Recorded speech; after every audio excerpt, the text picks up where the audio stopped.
శ్రీమాత్రే నమః. శ్రీ క్రోధినామ సంవత్సరం 2024 కర్కాటక రాశి ఫలితాలు, ఆదాయ వ్యయాలు ఎలా ఉన్నాయో పరిశీలిద్దాం. నక్షత్ర ఫలితాల కొరకు లైక్ చేసి సబ్స్క్రైబ్ చేస్తారని ఆశిస్తున్నాం. కర్కాటక రాశి వారి ఆదాయం 14, వ్యయం 2, రాజపూజ్యం 6, అవమానం 6, పునర్వసు 4వ పాదం వారు, పుష్యమి 1, 2, 3, 4 పాదాల వారు, ఆశ్లేష 1, 2, 3, 4 పాదాల వారు కర్కాటక రాశికి చెంది ఉంటారు. 2024 సంవత్సరంలో కర్కాటక రాశి వారికి ఏ విధంగా ఉండబోతుందో తెలుసుకుందాం. ఈ సంవత్సరం అంతా శని కుంభరాశిలో 8వ ఇంట్లోను, రాహువు మీనరాశి 9వ ఇంట్లోను, కేతువు కన్యా రాశిలో 3వ ఇంట్లోను సంచరిస్తారు. సంవత్సరం ప్రారంభంలో బృహస్పతి మేషరాశిలో 10వ ఇంట్లో సంచరిస్తాడు. మే 1న వృషభ రాశిలో 11వ ఇంట్లో తన సంచారాన్ని కొనసాగిస్తాడు. కర్కాటక రాశిలో జన్మించిన వారి ఆర్థిక పరిస్థితి ఏ విధంగా ఉండబోతుందో తెలుసుకుందాం. ఈ సంవత్సరం కర్కాటక రాశిలో జన్మించిన వారికి ఆర్థికంగా అనుకూలంగా ఉంటుంది.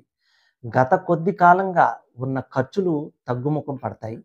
మే వరకు గురు దృష్టి 2వ ఇంటిపై, 4వ ఇంటిపై, 6వ ఇంటిపై ఉండటం వలన ఆదాయంలో కొంత అభివృద్ధి జరుగుతుంది. అయితే ఈ సమయంలో వచ్చే ఆదాయంలో ఎక్కువ శాతం గతంలో తీసుకున్న లోన్లకు కానీ, అప్పులకు కానీ ఉపయోగపడుతుంది. ఈ సమయంలో స్థిర చరాస్తులు కొనుగోలు చేయడం అంతగా అనుకూలించే విషయం కాదు.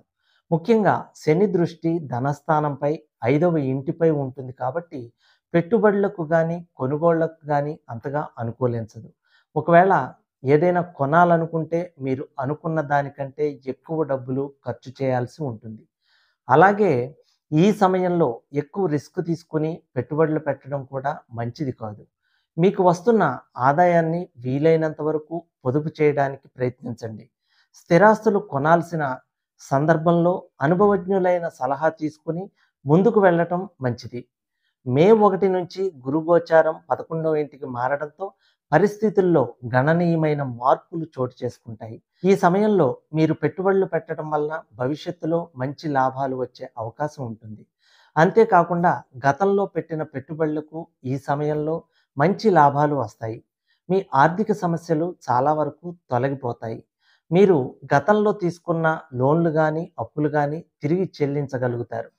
గురు అనుగ్రహం వలన మీరు చిరకాలంగా కొనాలనుకుంటున్న ఇల్లు కానీ, వాహనాలు కానీ ఈ సమయంలో కొనుగోలు చేస్తారు. అయితే సంవత్సరం అంతా శని గోచారం 8వ ఇంట్లో ఉంటుంది కాబట్టి వచ్చిన ఆదాయాన్ని సరైన విధంగా వినియోగించుకుంటే భవిష్యత్తులో మళ్ళీ ఆర్థిక సమస్యలు తలెత్తే అవకాశం ఉండదు. కర్కాటక రాశిలో జన్మించిన వ్యాపారస్తులకు ఏ విధంగా ఉండబోతుందో తెలుసుకుందాం. కర్కాటక రాశిలో జన్మించిన వ్యాపారస్తులకు ఈ సంవత్సరం మే వరకు సామాన్యంగా, మే నుంచి అత్యంత అనుకూలంగా ఉంటుంది. మే 1 వరకు గురుగోచారం 10వ ఇంట్లో ఉండటం, శని గోచారం 8వ ఇంట్లో ఉండటం వల్ల వ్యాపారంలో పెద్దగా పురోగతి ఉండదు. వ్యాపారాభివృద్ధికి చేసే ప్రయత్నాల్లో ఆటంకాలు ఏర్పడటం వలన చాలాసార్లు నిరాశకు లోనవుతారు. అంతేకాకుండా మీరు చేసే ప్రయత్నాలను చులకనగా చూసేవారు, మిమ్మల్ని తక్కువగా చేసి మాట్లాడేవారు ఎక్కువ అవటం వలన మీరు చేసే ప్రయత్నాలు సరైనవో కావో అనే అనుమానానికి గురవుతారు. గురు దృష్టి, శని దృష్టి 2వ ఇంటిపై ఉండటం వలన ఈ సమయంలో వ్యాపార సంబంధ ఆదాయ వ్యయాలు సమానంగా ఉంటాయి. దాని కారణంగా వ్యాపారాభివృద్ధిలో ఆటంకాలు ఏర్పడటానికి మీ ఆర్థిక పరిస్థితి కూడా ఒక కారణం అవుతుంది. ఈ సమయంలో నిరాశకు లోను కాకుండా మీ ముందు ఉన్న అన్ని అవకాశాలను వినియోగించుకోవటం మంచిది. మే 1 నుంచి గురుగోచారం 11వ ఇంటికి మారడంతో పరిస్థితుల్లో గణనీయమైన మార్పులు చోటు చేసుకుంటాయి. గత కొంతకాలంగా మీరు చేస్తున్న వ్యాపార ప్రయత్నాలు ఫలించి వ్యాపారాభివృద్ధికి మార్గాలు ఏర్పడతాయి. కొత్త వ్యక్తులతో కానీ, కొత్త సంస్థలతో కానీ వ్యాపార ఒప్పందాలు చేసుకుంటారు. దానికి కారణంగా మీ వ్యాపారంలో అభివృద్ధి ప్రారంభమవుతుంది. మీరు ప్రస్తుతం వ్యాపారం చేస్తున్న ప్రదేశంతో పాటుగా కొత్త ప్రదేశంలో వ్యాపారం ప్రారంభిస్తారు. ఈ సమయంలో తరచుగా ప్రయాణాలు చేయాల్సి వస్తుంది. ఈ సంవత్సరం అంతా శని అష్టమ స్థానంలో సంచరిస్తాడు కాబట్టి మీరు వ్యాపార లావాదేవీల్లో, వ్యాపార ఒప్పందాల్లో కొన్ని జాగ్రత్తలు తీసుకోవడం మంచిది. తప్పుడు పత్రాలు కానీ, తప్పుడు వ్యక్తుల వల్ల కానీ మీ పేరు చెడిపోవడమే కాకుండా నష్టాలు కూడా ఏర్పడే అవకాశం ఉంటుంది. కర్కాటక రాశిలో జన్మించిన ఉద్యోగస్తులకు ఏ విధంగా ఉండబోతుందో తెలుసుకుందాం. కర్కాటక రాశిలో జన్మించిన ఉద్యోగస్తులకు ఈ సంవత్సరం చాలా అనుకూలంగా ఉంటుంది. మే 1 వరకు గురుగోచారం 10వ ఇంట్లో ఉండటం వలన ఈ సమయంలో వృత్తిపరంగా పని ఒత్తిడి ఎక్కువగా ఉన్నప్పటికీ మీరు దానిని ఓపికగా భరిస్తారు. అయితే 10వ ఇంటిపై శని దృష్టి కారణంగా వృత్తిలో అనుకోని మార్పులు రావటం, కానీ మీరు ఎంత కష్టపడినప్పటికీ సరైన గుర్తింపు రాకపోవటం గానీ జరుగుతుంది. ఈ సమయంలో మీ ఓపికను, ఉద్యోగంలో మీ నిబద్ధతను పరీక్షించే సంఘటనలు జరిగే అవకాశం ఉంటుంది. 9వ ఇంట్లో రాహు గోచారం కారణంగా మీరు విదేశాలు వెళ్ళాల్సి రావటం కానీ, లేదా వేరే ప్రదేశంలో కొంతకాలం పని చేయాల్సి ఉంటుంది. లేదా మీ ఉద్యోగానికి సంబంధం లేని పనులు చేయాల్సి రావచ్చు. వీలైనంత వరకు నిరాశ చెందకుండా మీకు ఇచ్చిన పనిని పూర్తి చేయటం మంచిది.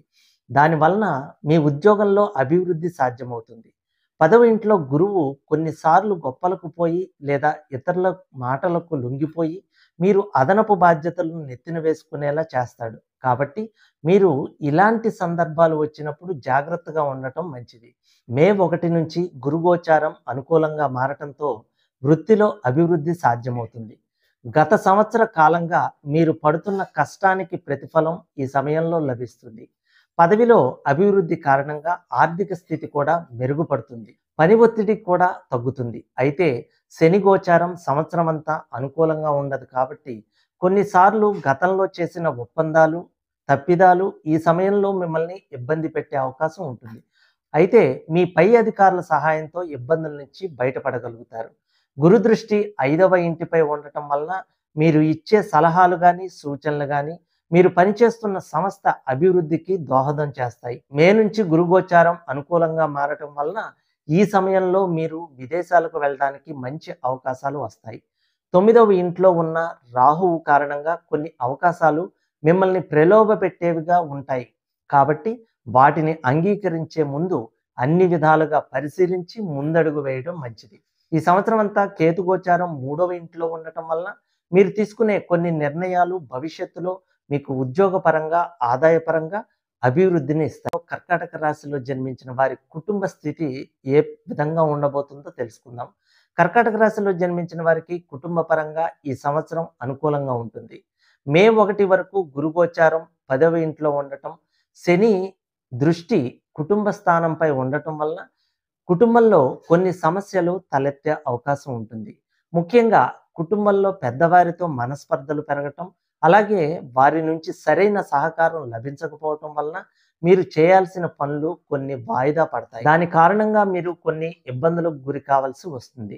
అయితే గురు దృష్టి కుటుంబ స్థానంపై, గృహస్థానంపై ఉండటం వలన ఈ మనస్పర్ధలు తొందరగానే సమసిపోయి వారి సహకారం మీకు అందుతుంది.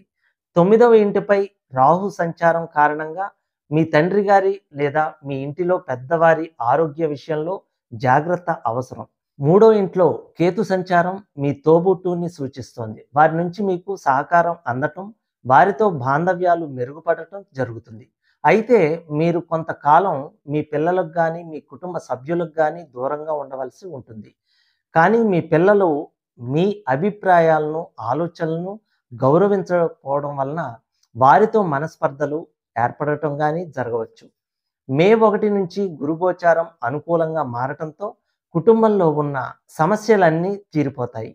మీ పిల్లల నుంచి కానీ, మీ కుటుంబ సభ్యుల నుంచి కానీ సంపూర్ణ సహకారం మీకు అందుతుంది. అంతేకాకుండా మీ పిల్లలు సాధించిన విజయాలు మీకు ఆనందాన్ని ఇస్తాయి. మీ జీవిత భాగస్వామికి ఈ సమయంలో వృత్తిలో కానీ, వారు చేసే వ్యాపారంలో కానీ అభివృద్ధి సాధ్యమవుతుంది. మీ మిత్రుల వల్ల లేదా మీ బంధువుల వల్ల మీకు ఆర్థిక లాభాలు ఉంటాయి. ఈ సమయంలో మీ కుటుంబ సభ్యులతో కలిసి విహారయాత్రలు చేస్తారు. దాని కారణంగా కుటుంబ సభ్యులతో ఉన్న సంబంధ బాంధవ్యాలు మెరుగుపడతాయి. శని దృష్టి సంవత్సరమంతా 2వ ఇంటిపై ఉండటం వలన కొన్నిసార్లు మీరు అనాలోచితంగా మాట్లాడే మాటలు మీ కుటుంబ సభ్యులను మనసును నొప్పించే అవకాశం ఉంటుంది. కాబట్టి వీలైనంత వరకు ఎదుటి వారికి ఇబ్బంది కలిగేలా మాట్లాడకుండా ఉండటం మంచిది. అలాగే మీరు చెప్పిందే సరైందనే వాదన కూడా తగ్గించుకోవటం మంచిది. లాభస్థానంలో గురు సంచారం కారణంగా మీ దీర్ఘకాలిక కోరికల్లో చాలా వరకు ఈ సమయంలో నెరవేరే అవకాశం ఉంటుంది. అది మీతో పాటు మీ కుటుంబ సభ్యులను కూడా ఆనందాన్ని ఇస్తుంది. ముఖ్యంగా నూతన గృహం కానీ, వాహనం గానీ ఈ ఆనందానికి కారణమయ్యే అవకాశం ఉంటుంది. అంతేకాకుండా ఈ సమయంలో వివాహం గురించి ఎదురు చూస్తున్న వారికి గానీ, సంతానం గురించి ఎదురు చూస్తున్న వారికి గానీ అనుకూల ఫలితాలు లభిస్తాయి. వారి కోరికలు నెరవేరుతాయి. కర్కాటక రాశిలో జన్మించిన వారి ఆరోగ్యం ఏ విధంగా ఉండబోతుందో తెలుసుకుందాం. కర్కాటక రాశిలో జన్మించిన వారికి ఈ సంవత్సరం ఆరోగ్యపరంగా మిశ్రమంగా ఉంటుంది. మొదటి 4 నెలలు కొన్ని ఆరోగ్య సమస్యలు ఉన్నప్పటికీ, మిగిలిన సంవత్సరం అంతా పెద్దగా ఆరోగ్య సమస్యలు లేకుండా బావుంటుంది. మే 1 వరకు గురుగోచారం 10వ ఇంట్లో ఉండటం, సంవత్సరం అంతా శనిగోచారం 8వ ఇంట్లో ఉండటం వలన ఈ సమయంలో ఆరోగ్య విషయంలో జాగ్రత్త అవసరం. ముఖ్యంగా ఎముకలు, కాలేయము, వెన్నుముక, జననేంద్రియ సంబంధ ఆరోగ్య సమస్యలు ఈ సమయంలో మిమ్మల్ని ఇబ్బంది పెట్టే అవకాశం ఉంటుంది.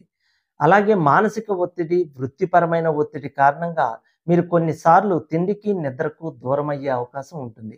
కాబట్టి తగినంత విశ్రాంతికి కూడా ప్రాధాన్యత ఇవ్వటం మంచిది. అలాగే యోగా, ప్రాణాయామం లాంటి మానసిక శక్తిని పెంచే ప్రక్రియలను ఆచరించటం వల్ల కూడా ఆరోగ్య సమస్యల నుంచి మిమ్మల్ని మీరు కాపాడుకోవచ్చు. మే 1 నుంచి గురుగోచారం అనుకూలంగా ఉండటం వల్ల మీ ఆరోగ్య సమస్యలు తగ్గుముఖం పడతాయి. గురు దృష్టి 5వ ఇంటిపై ఉండటం వలన దీర్ఘకాలిక వ్యాధుల నుంచి కూడా ఉపశమనం కలుగుతుంది. అయినప్పటికీ ఈ సమయంలో వాహనాలు నడిపేటప్పుడు, అలాగే చిరుతిండ్ల విషయంలో జాగ్రత్తగా ఉండటం మంచిది. 9వ ఇంట్లో రాహుగోచారం ప్రత్యక్షంగా ఆరోగ్య సమస్యలు ఇవ్వనప్పటికీ, పరోక్షంగా మీలో నిర్లక్ష్యాన్ని, వితండవాదాన్ని పెంచుతుంది. దీని కారణంగా ఇతరులు వద్దన్న పనులు చేయాలనే కోరిక ఎక్కువవుతుంది. కర్కాటక రాశిలో జన్మించిన వారి విద్య ఏ విధంగా ఉండబోతుందో తెలుసుకుందాం. కర్కాటక రాశిలో జన్మించిన విద్యార్థులకు ఈ సంవత్సరం అనుకూలంగా ఉంటుంది. మొదటి 4 నెలలు చదువు విషయంలో కొన్ని ఆటంకాలు ఏర్పడినప్పటికీ, మిగిలిన సంవత్సరం అంతా చాలా అనుకూలంగా ఉండటం వలన చదువులో వారు అనుకున్న ఫలితాలను పొందుతారు. మే 1 వరకు గురుగోచారం 10వ ఇంట్లో ఉండటం, సంవత్సరం అంతా శని దృష్టి 2వ ఇంటిపై, 5వ ఇంటిపై ఉండటం వలన మొదటి 4 నెలలు ఎంత చదివినప్పటికీ పరీక్షల్లో అనుకున్న ఫలితాలు సాధించలేకపోయే అవకాశం ఉంటుంది. ముఖ్యంగా ఈ సమయంలో పరీక్షల సమయంలో విద్యార్థుల్లో ఒకలాంటి నిర్లక్షణ ధోరణి ఏర్పడే అవకాశం ఉంటుంది. తాము బాగా చదివాం కాబట్టి పరీక్షల్లో మంచి మార్కులు సాధించగలుగుతామని అహంకారపూరిత ధోరణి కారణంగా పరీక్షల సమయం వచ్చేసరికి వారిలో నిర్లక్ష్యం పెరిగే అవకాశం ఉంటుంది. మే 1 నుంచి గురుగోచారం అనుకూలంగా ఉంటుంది కాబట్టి ఈ సమయంలో చదువుపై శ్రద్ధ పెరగడమే కాకుండా గతంలో ఉన్న నిర్లక్ష్య ధోరణి తగ్గుతుంది. గురు దృష్టి 3వ ఇంటిపై, 5వ ఇంటిపై ఉండటం వలన వారిలో కొత్త విషయాలు నేర్చుకోవాలనే ఆసక్తి, ఉత్తమ శ్రేణిలో ఉత్తీర్ణులు కావాలనే పట్టుదల పెరుగుతాయి. అంతేకాకుండా ఈ సమయంలో గురువుల అనుభవజ్ఞుల సలహాలు, సూచనలు కూడా అందటం వలన వారు పరీక్షలను సరిగ్గా రాయగలుగుతారు. 9వ ఇంట్లో రాహుగోచారం కారణంగా విదేశాల్లో ఉన్నత విద్యాభ్యాసం చేయాలనుకునేవారు ఎక్కువ శ్రమ పడాల్సిన అవసరం ఉంటుంది. ఉద్యోగం కొరకు పోటీ పరీక్షలు రాస్తున్న వారికి ఈ సంవత్సరం అంతా అనుకూలంగా ఉంటుంది. ముఖ్యంగా మే 1 నుంచి గురుగోచార లాభస్థానంలో ఉండటం వలన వారి ప్రయత్నాలు ఫలించి వారికి ఉద్యోగం వచ్చే అవకాశం ఉంటుంది. కర్కాటక రాశిలో జన్మించిన వారు ఏ పరిహారాలు ఆచరించాలో పరిశీలిద్దాం. కర్కాటక రాశి వారు ఈ సంవత్సరం ప్రధానంగా శనికి పరిహారాలు చేయాలి. 8వ ఇంట్లో శని గోచారం కారణంగా వృత్తిలో, ఆరోగ్య విషయంలో సమస్యలు వచ్చే అవకాశం ఉంటుంది. కాబట్టి శనికి పరిహారాలు చేయటం వలన వృత్తిపరంగా, ఆరోగ్యపరంగా అనుకూలంగా మారుతుంది. దీనికి గాను ప్రతిరోజు లేదా ప్రతి శనివారం శని పూజ చేయటం, శని స్తోత్ర పారాయణం చేయటం, శని మంత్ర జపం చేయటం మంచిది. ఈ సంవత్సరం మే 1 వరకు గురుగోచారం 10వ ఇంట్లో మిశ్రమ ఫలితాలను ఇచ్చేదిగా ఉంటుంది కాబట్టి ఈ సమయంలో గురువు ఇచ్చే చెడు ప్రభావం తగ్గటానికి ప్రతిరోజు లేదా ప్రతి గురువారం రోజు గురుస్తోత్ర పారాయణం చేయటం కానీ, గురుమంత్రం జపం చేయటం కానీ మంచిది. సర్వేజన సుఖినో భవంతు.